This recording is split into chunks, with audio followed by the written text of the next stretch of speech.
Hello. Good morning, good afternoon, good evening. Welcome once again to Washington, D.C. Today is July 10, I believe so.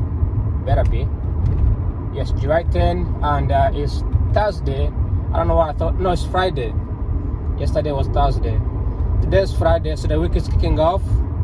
And we are ending the week of July 4th, so we are crossing off the Independence Day mood. And this July, the temperature is 88 degrees, so not too hot, also not too cold either. It's about minimum, and very nice to be outside.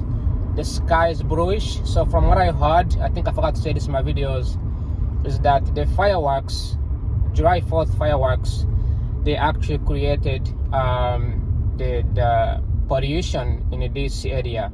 So since July 4th, the sky has been pretty much white, something like that.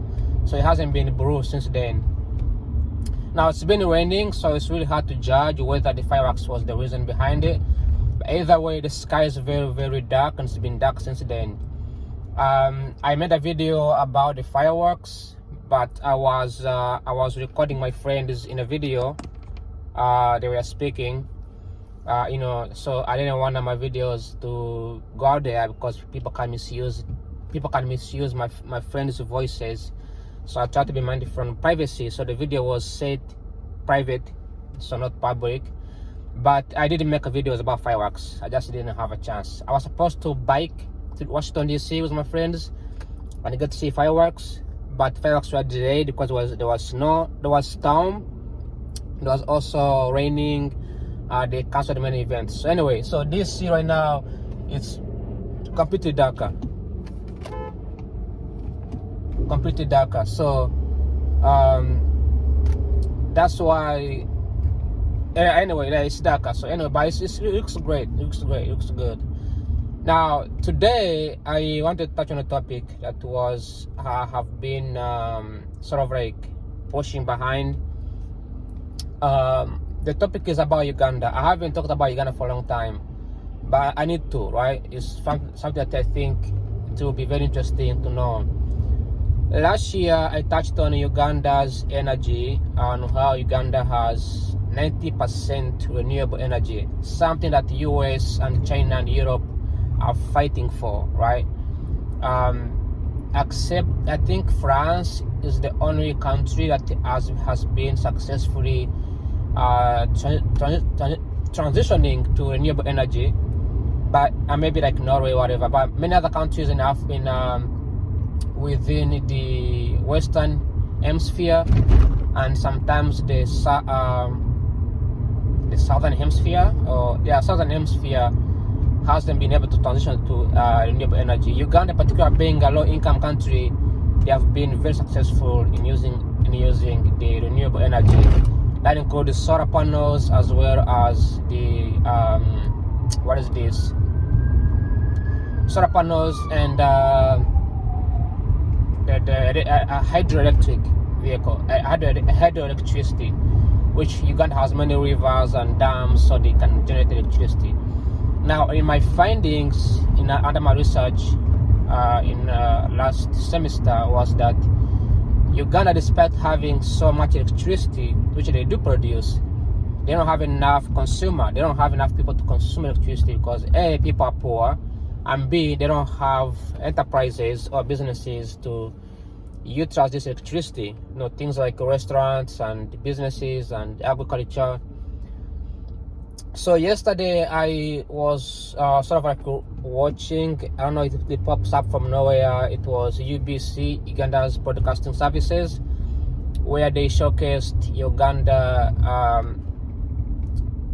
two things that they showcased. One was Uganda was trying to implement electronic license plates, so where motorcycles and vehicles can now use electronic license plates, and then they can track each and every single automobile in the country. That is a good thing in terms of like it's a good thing in terms of like keeping the country safe. Drivers, motorcycle riders who are the victim of crimes. So that was a good thing, right? But then I thought about it in terms of like electrification, since Uganda is also rolling out things like electricity, electric bikes, electric motorcycles, electric vehicles. They are still renewable intensive in terms of like transportation, but they do have the government is trying to like transition to the electric based mode of transportation. So when I saw electronic license plates, I was like, this is really good, this is a good thing, because people now have that means because when you implement something like that, like in the United States, we still have the same system, but our vehicles are not tracked by they don't have like a chip in we don't have chip in our license plates, because that would be a violation of privacy. I don't want the police tracking me wherever I am. But in Uganda, they're trying to implement this so you can debate the ethical side of it, the state surveillances, so it's still a good thing, especially with the political political pressure going on with the president who's getting older, Museveni, and his son is trying to repress him. Very, very, very political. And his son is like I heard that he's funny on the internet, like on Twitter, but I heard that he's trying to repress him. He's like a soldier, like military leader. I don't know him because when I left Uganda, he wasn't like a big of a deal. So I heard that he's been raising to fame and raising to power. So something like that. But anyways, so the question about privacy is a different issue. I'm not gonna touch on it. That's more of a legal parliamentarian. It has to do with Parliament of Uganda. But when it comes to electrification, this was very interesting, because if the government, excuse me, if the government wants to surveillance the citizen, the surveillance, control the vehicles, keep people safe, right? That means they have to invest so much in the use of electricity, which is something that I have been debating about for many, many years, right? Many, many months, not years. So that means the government has to invest in the internet, which is really good. They have to invest in electronic devices, including phones, applications, even data infrastructure. This is why I'm trying to get in touch with AWS. AWS is expanding really, really fast, and with the fast expansion, AWS may have a chance to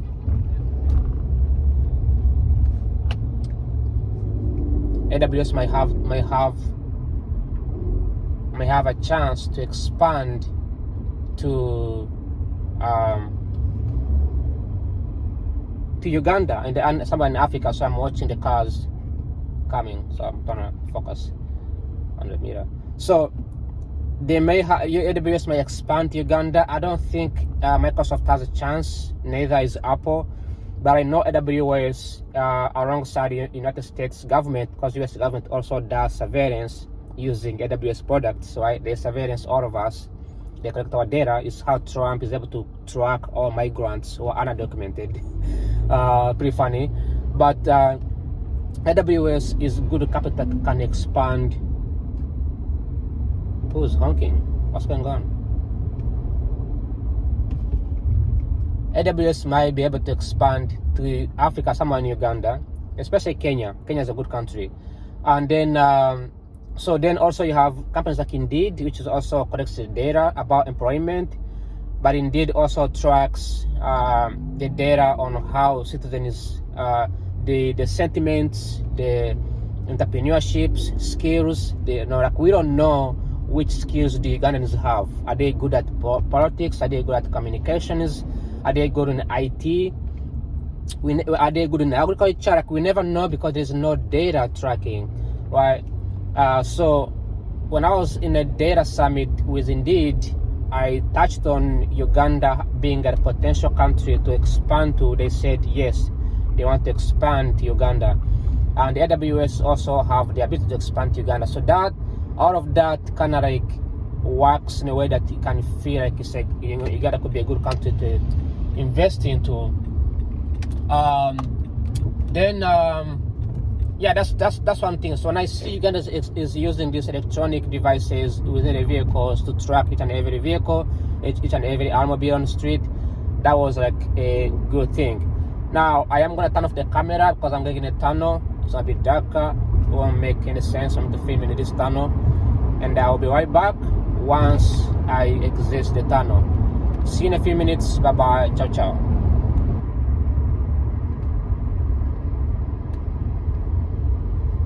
Alright, I am back with the same video. I just exited the tunnel, but these guys are really emerging, so I gotta emerging really fast. Scary. I hate having an accident in this area. Let me see. Alright, I guess I'm gonna jump in.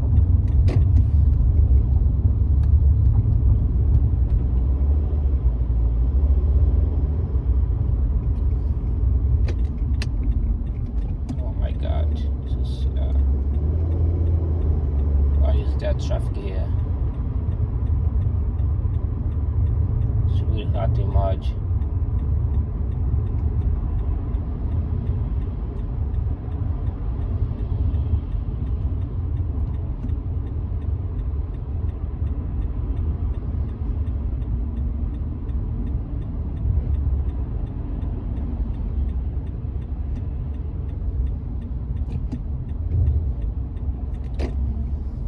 I mean, it's terrifying to imagine here.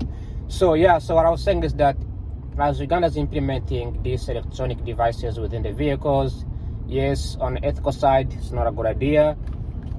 But from economic side, and especially with the use of energy, it's really it's in the right direction. The Parliament of Uganda might pass privacy policies to ensure that the government is using the data for the right reason, not target the citizen, because there is I don't know about the political side of it, maybe assassinating political leaders, you know. But that's just the thing, right?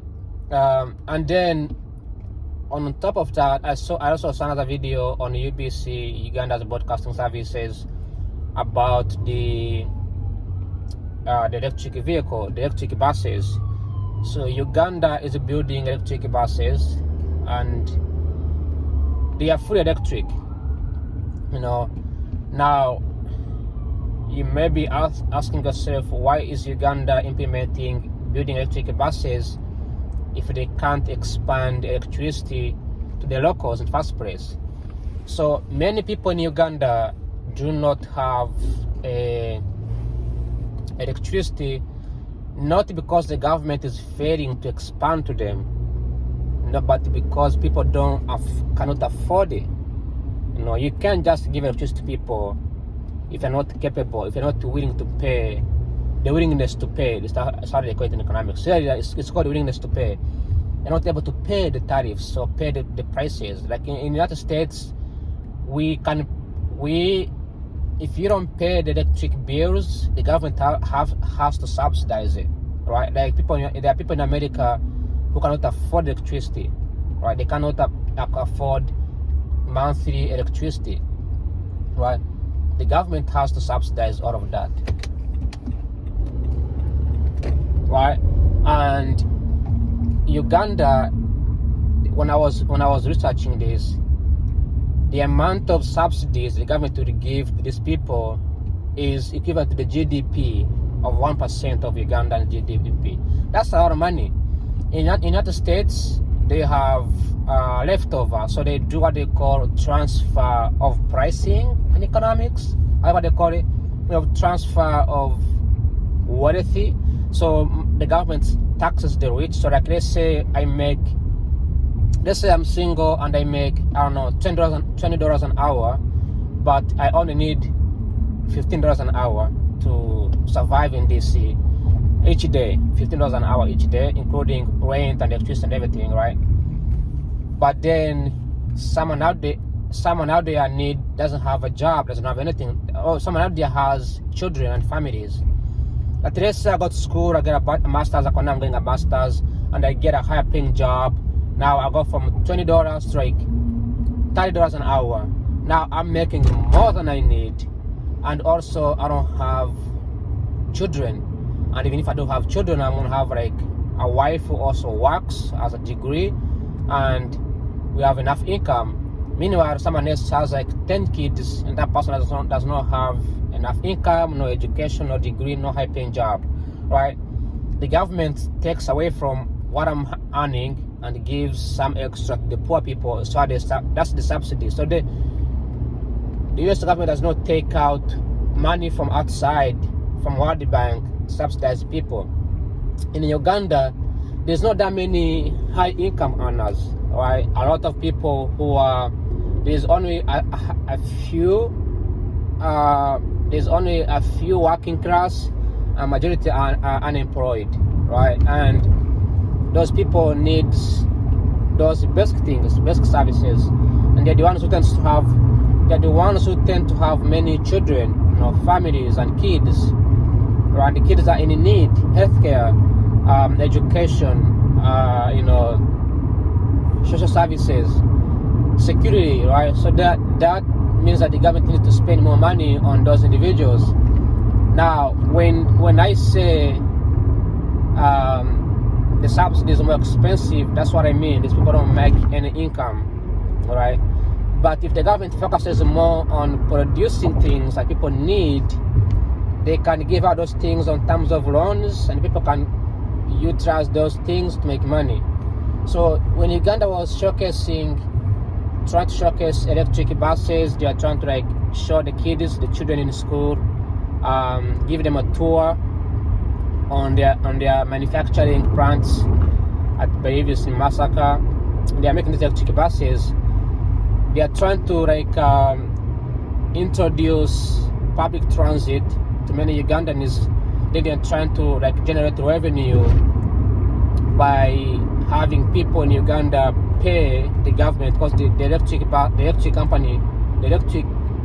bus manufacturing company is owned by the government.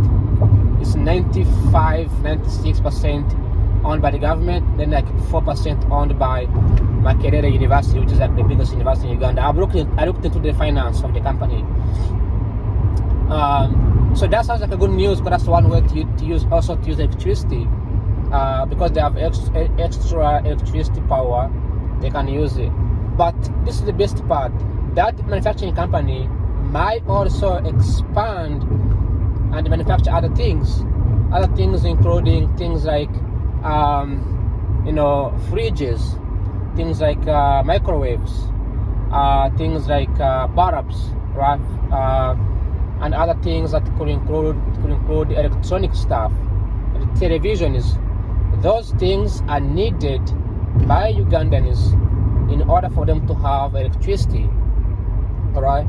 Whether it's renewable or non-renewable, they need to have those services so that they can be able to consume electricity, right? Otherwise, there's no point. Even if Ugandans who are farmers, even if they produce, I don't know, 50, 100 tons of food, they say them they make money, doesn't make sense for them to use that money to buy electricity that they're going to be using just for lighting, right? If there's no any other use of it. So combining the license plates and the government utilizing of electricity and the residents having the ability to use those electronic devices, it will make it easier for them to consume more electricity, but then have the ability to pay back. So I feel like, yes, they have more to do, but the way they are doing it is like very steady instead of like fast paced. I think that's a good thing. I think that's like the right way to go. So again, I worked in Uganda, so that's why I keep touching on it all the time, because I like what I've done. It's like a full-time job to do research on a country. People get paid to do these things at the World Bank. I do not get paid to do this, but also the fact that that's why the professor was saying that if you do research on a country, do it on account that you like the most, because you may have to do this a lot in the future.